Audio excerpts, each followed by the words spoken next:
Welcome, Sens Talk. Here comes Tampa with a pass across. Oh, he scores! He bats it in! Tim Stutzler wins it for Ottawa. Triple Grant is going to put the finishing touches on an Ottawa win. Oh! See you later. Go Sens, go! Welcome to Sens Talk. My name is Brandon Plant, and I am your host tonight. Your Ottawa Senators fell to the Tampa Bay Lightning 5-1. I know you're probably a little surprised. Whoa, you're saying the final score before the video even begins?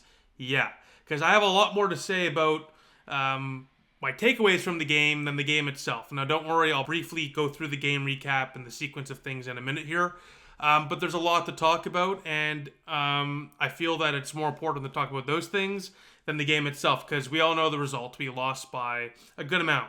It was a game where neither team really ran away with it until one of them did, and it was Tampa Bay that was running away with it, not the Ottawa Senators. Now, we all know Ottawa fell to Tampa Bay on Tuesday. We really needed the win tonight. We lost both in this mini playoff series. That's 4 points Tampa Bay just gained on us. And now with Tampa Bay and Detroit playing against one another on Saturday in a potential 3-point game, your Ottawa Senators, especially with Ottawa playing Florida, a formidable opponent, the top team in the Atlantic Division, on Saturday before the 2-week break for the Four Nations tournament, there is a very good chance the Ottawa Senators find themselves from third in the Atlantic Division to outside of the playoffs looking in a matter of days. That is the reality we face right now. Hopefully it's not the case. Hopefully we can get a big win on Saturday against Florida in the Kachuk Bowl.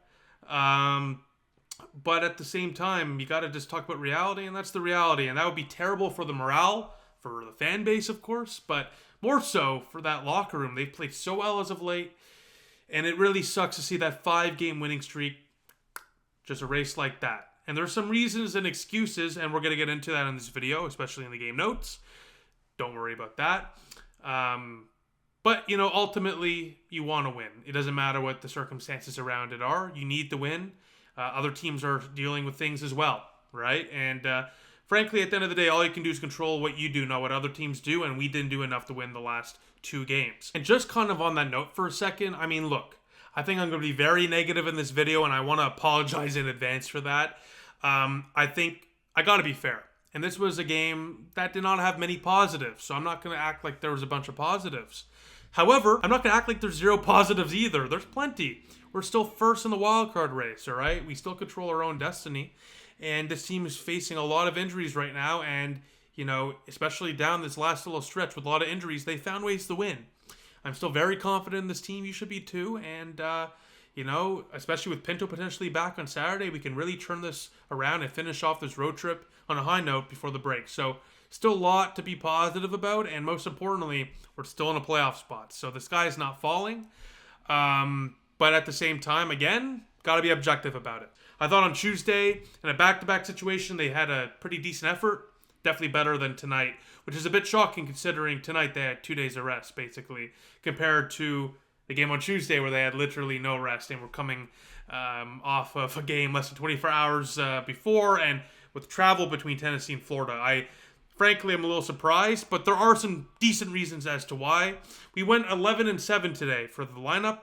Shane Pinto did not play today, so Ottawa was without their second and third line centers. That probably played a big factor into why the Ottawa Senators struggled mightily today to carry possession and to really do anything offensively.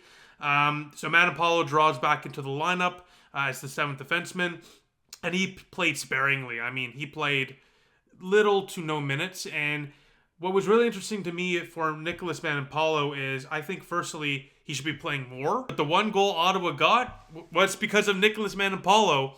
He had a great turnover, forced turnover, I should say, an interception if you want to call it that. Super Bowl's coming up, might as well. So it's not like he hasn't been helping the team win or hasn't been playing well. So I really don't understand why he's the odd man out. And we'll talk about it in the game notes here, but the Hamonic-Clevin pairing didn't do as bad as last game, but they struggled again for sure. Now, the last thing I want to talk about before we get into kind of the recap itself and when it went down is Anton Forsberg started in this game. Not Linus Ullmark, Anton Forsberg. Now, look, Forsberg was definitely not the reason we lost tonight. And Forsberg has certainly been much better as of late. But with your Vezina-winning top 10 goaltender who's making $8+ million next year, you're paying this guy upwards of $8 million a year, probably should start him in these games. Now, I don't care if he's coming off an injury. If he's not able to start 3 starts in a row, then he shouldn't be going to the Four Nations tournament. I don't care how he feels or how Sweden wants him there or whatever. At the end of the day, the Ottawa Senators have to protect their asset. They have to protect their player. And maybe I'm just reaching here. It's possible. It's possible. But I don't understand the decision if that's not the reason, right? If that's not the reason to not start Ullmark because he might be, still dealing with something. He's gingerly dealing with it. The alternative is Travis Green to start at the backup goaltender over the starter in a pivotal game where they didn't have to win, but losing, which they did, puts Ottawa in a position where they're out of a divisional spot and could be outside of a wild card spot looking in 48 hours or so. So that decision makes no sense to me. I'd love to hear what you think in the comment section down below. Honestly, again, we need some answers. This is why I'll be very careful with what I say. I am very frustrated with how the organization doesn't properly give us updates on the players. I don't need a full, doctor's list of every specific injury, but kind of just let us know. It went from Ullmark being potentially hurt, we'll see tomorrow, which was what happened in late December there, to week to over a month, potentially month to month. It's a little frustrating. It's hard to believe whatever this organization says at times when things like that happen. So how can't we speculate when things like this happen, right? So again, not Forsberg's fault we lost tonight, but again, to start him and not your Vezina winning goaltender, a bit puzzling to me, I'll be honest with you. I'm sure many of you would agree. Last thing, Ottawa going into this game had a few players on some nice point streaks. You had Tim Stützle, Claude Giroux, and Jake Sanderson on 6-game point streaks. And Ridley Gray going into this game as well had a 5-game point streak. And he would have to step up in a big way, of course, with Norris and Pinto out. So to the first period we go, and it's the Tampa Bay Lightning who strike first. It's 1-0, 10 minutes in. It is Gensel who puts home the rebound off Forsberg, off the power play goal to give the Lightning the 1-0 lead. That was a big rebound, but no one was there to clear it out front. Not much Forsberg can do there, and the Lightning take full advantage. That first period was pretty choppy, to be honest with you. Ice quality was not great tonight, to be honest with you, that's for sure. Definitely needed some of that Swiss high-quality H2O ice, if you know what I mean. If you know, you know. So, again, both teams did not play that great in that first period, but the Tampa Bay Lightning, of course, are a Cup championship team, right? So they know how to take advantage even when things aren't going the greatest. And they did so there. So we go to the second period of play, and Ottawa did not look good in that first period. Tampa Bay was definitely the better team in that first period, and yeah, it was choppy, but they were definitely the better team. But Ottawa responds in the second period of play as the better team, and they get rewarded with the goal 6 minutes in. It's a Mia Amadio. He tips out a shot from distance from Tim Stützle, who extends his point streak to 7 in a row that tied the game up at 1 apiece. Michael Amadio now has 3 goals in his last 4 games, and back-to-back games with a goal as well. That's 5 goals on the year for Michael Amadio, who's suddenly red-hot offensively. Well, Tom Chabot hit the post moments before, and as I mentioned just a few minutes ago, Nicholas Manapolo and his forced turnover or interception, it's probably more appropriate with the Super Bowl coming up, helped Ottawa score here. And Ottawa in the first few minutes here led in shots by 5-0. But after that, it was all Tampa Bay. They would lead in shots by 10-1 after this goal. By the way, this goal, 12 minutes in, 8 minutes left in the second period of play. Brandon Hagel, this was a bad play here from Chabot. He gets caught a little too up on the neutral zone there. Hagel beats him with a clean step ahead of him. Chabot's just caught lacking, for lack of better words. You know, he's caught a little too high. Great pass from McDonough, and Hagel puts it 5-hole past Forsberg. They give the Lightning the lead right back. It's 2-1 Tampa Bay. And yeah, you can blame Chabot on that. I saw people blame Forsberg. Have you played goaltender? I have. Breakaway, 9 out of 10 times, you're not going to blame the goaltender. I don't care how it went in. So that is, I'm not even going to give that any more attention. That's just ridiculous. It's a breakaway. Why is there a breakaway? That's what you should really be focusing on.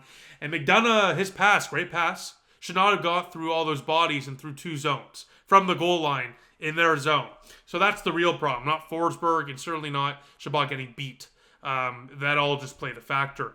And then, as I just mentioned before, the Lightning would lead in shots after Ottawa started the period 5-0. It would be 10-1 Tampa afterwards. With a few minutes left, though, Ottawa did have a chance to really turn everything around. Tyler Clevin had a shot, pulled off the goal line by just an inch, literally by an inch. So close to going in, but it didn't. So we go to the third period of play, still down by a goal. And Ottawa, when they're down by a goal going to the third period of play, they've only won once out of 17 times, 1 for 16 this year, while the Lightning are 21-1-1 when leading after 2 periods of play. So not looking good for Ottawa, and things go from bad to worse. A couple minutes in, Brady Tkachuk gets hurt going in for a hit along the boards and slams his head against the boards. Looks like he hurts his arm as well, but he stays on the bench, doesn't even think about going to the room. Later on, would be sent to the room by concussion spotters, clearly because he hit his head on the boards, but luckily he was okay and would return to the bench as well. Ottawa definitely would push there in the third period of play. That was definitely their best period of the night, no doubt about it. But it was too little too late, and Tampa Bay would strike. Literally, the Lightning would strike with a few minutes left. Braden Point deflects a shot off Zub's stick and in. This is a bad goal here on Zub, to be honest with you. Point was left all alone in the hash marks. Probably the forwards should have done a better job here too. And then Zub is kind of trying to recover there. And of course, he gets his stick in the way, and often that leads to a deflection that goes in. That's what happened here. And the Lightning lead by a couple. It's 3-1 Tampa Bay. They would get an empty net goal, then they would get a 5th goal, which I'm not even going to talk about because, my goodness, that was just excruciating to watch. As the Tampa Bay Lightning beat the Ottawa Senators by 4 goals. Wow. 4 goals. 5-1 the final. In a tough loss for Ottawa that sees them fall outside of the divisional spot, hanging by a thread now for that final playoff spot, and the Tampa Bay Lightning are certainly feeling much better about their playoff odds now. They were like a few points out of the playoffs just before this mini-series, and now they're in a divisional spot. So that's how quick things change in this wild card Eastern Conference race. So, as I already mentioned, the loss of Shane Pinto and Josh Norris was certainly felt tonight. There's no doubt about it. Other than Tim Stützle and Michael Amadio, and maybe at times Brady Tkachuk, who had 5 hits, 3 shots, he had a good game. In that aspect, he always does, though. He always puts hits and shots on, the board. There's no doubt about that. Probably the easiest thing. If you're betting, that's probably the easiest thing to bet on. Tkachuk over under 3 shots or hits. One of those are going to hit, literally. And again, Tim Stützle, points in 7 straight now for him. And Amadio actually had a pretty good game. If you look at the advanced analytics, I'm just going to pull it up here. Greg as well. I mean, Greg and Amadio had the best scoring chance differential at both were at +7, which is pretty good. And Amadio specifically had a great night. He had just under 71% Corsi 4 percentage. So he was flying, and the puck was doing great things when he was on the ice. Because again, at 71%, almost 3 out of 4 times he was on the ice, they had possession of the puck. He had a very good game. Arguably, just by the analytics alone, his best game as an Ottawa Senator. And this is his best stretch as an Ottawa Senator, no doubt. And it cannot come at a better time when our key guys are out. He's stepping up in a big way. So good on you. It's Amadio. Michael Amadio. Chabot and Jensen tonight were our best pairing. They had 7 scoring chances for and 3 scoring chances against. Again, overall, I think other than that bad goal there, a little bit of an early pinch in the neutral zone, Chabot looked fine. In fact, he almost scored tonight, right? He hit the post, and this is a good segue. He hit the post. Giroux hit the post in the final couple minutes. I mean, I don't know what it's going to take for the Ottawa Senators to bury these chances. That's a big reason why we lost this game as well. It's not just because Norris and Pinto were out. We couldn't bury these chances, and Giroux had a wide open miss. He hit the post in the last couple minutes where we could have really brought it close again after Tampa scored that late one. And then Chabot there hits the post. I think Batherson hit off Vasilevsky's shoulder, then off the post there in the third as well. So no puck luck as well. That is going to happen for sure. But again, when you don't have your second and third line center, that possession is going to be so hard to sustain, especially when you have a lot of depth wingers right now filling the void for these guys. So tough is the only word I can say right now for the Ottawa Senators. And their forward situation. Speaking of forwards, Adam Gaudette, not a great night for him. He had 4 giveaways, Well, Brady Tkachuk, as I already said, had 5 shots, 4 scoring chances, but got 4 giveaways. I mean, that's just kind of all you need to know about how, the guys that you need to produce when the big guys are out or not producing, your depth. Well, 4 giveaways. That's just not going to cut it, right?